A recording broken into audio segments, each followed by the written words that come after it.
नमस्कार, मैं सैयद अख्तर श्री अरविंदो सोसाइटी की ओर से आपका बहुत बहुत स्वागत व अभिनंदन करता हूं।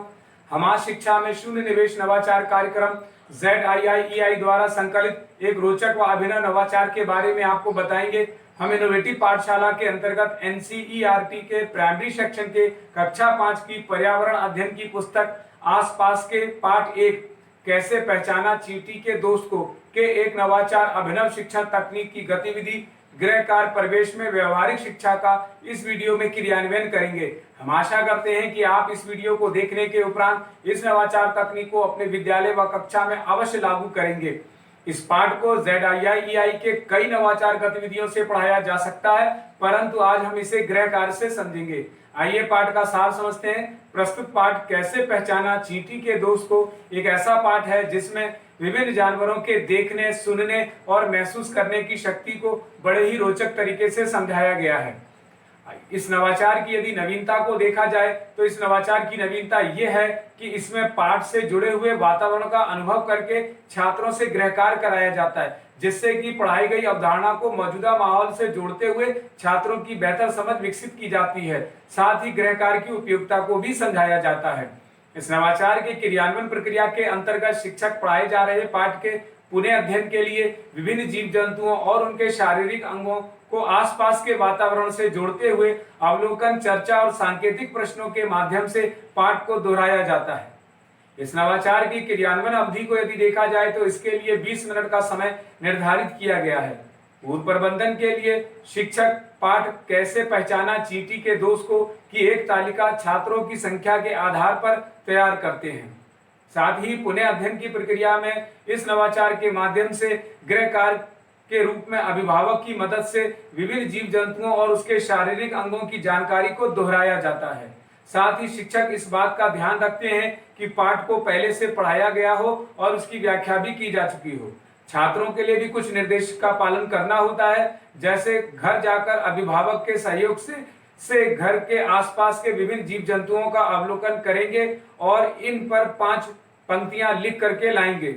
छात्र अभिभावक के सहयोग से तालिका को भरकर लाएंगे। शिक्षक सभी छात्रों को तालिका की एक एक प्रति देते हैं।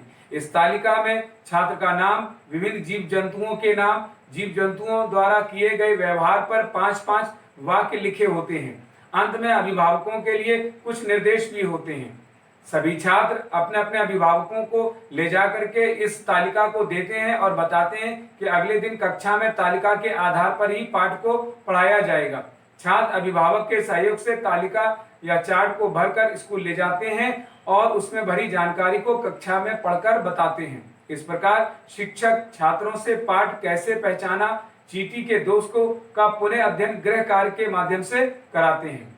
निष्कर्ष रूप में कहा जा सकता है कि गृह कार्य परिवेश में व्यवहारिक शिक्षा गतिविधि से सीखने के अनेक प्रतिफल प्राप्त होते हैं, जैसे अपनी बात व स्कूली भाषा तथा अपनी भाषा का प्रयोग करके बातचीत करना, प्रश्न पूछना, निजी अनुभवों को साझा करना, तर्क देना व प्रतिक्रिया व्यक्त करते हैं। घर के आसपास का अवलोकन करके विभिन्न वस्तुओं को पहचानना और उनके बारे में बताना तथा वर्ण, अक्षर और ध्वनि की समझ को विकसित करना है।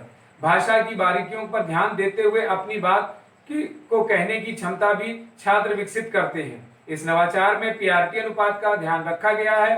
साथ ही साथ NCF 2005 के उद्देश्यों को भी ध्यान में रखा गया है। गृह कार्य परिवेश में व्यवहारिक शिक्षा से गतिविधि छात्रों में जिम्मेदारी का भाव पैदा करती है तथा समान अवसर भी छात्रों को प्रदान करती है। इस साथ ही पाठ कैसे पहचाना चींटी के दोस्त को शिक्षक एक निर्धारित माह में ही पढ़ाते हैं। इस प्रकार इस नवाचार से गहन सोच के साथ साथ जीवन कौशल मूल्य, आत्म जागरूकता, सृजनात्मकता के साथ साथ पारस्परिक संबंधों का भी विकास होता है। इस नवाचार से छात्र अभिनव शिक्षण तकनीक को समझते हैं। कहा जा सकता है कि वास्तव में यह एक अभिनव नवाचार है। यह नवाचार आपको कैसा लगा हमें जरूर बताएं। हम ऐसे कई दिलचस्प नवाचार आपके लिए लाते रहेंगे। आपसे अनुरोध है कि हमारा YouTube चैनल सब्सक्राइब जरूर करें। अगर आप इस वीडियो को Facebook पर देख रहे हैं तो हमारा Facebook पेज लाइक करना ना भूलें। नीचे दिए गए लिंक पर जाकर इनोवेटिव पाठशाला ऐप को भी डाउनलोड कर सकते हैं। इस वीडियो को देखने और लाइक करने के लिए आपका बहुत बहुत धन्यवाद।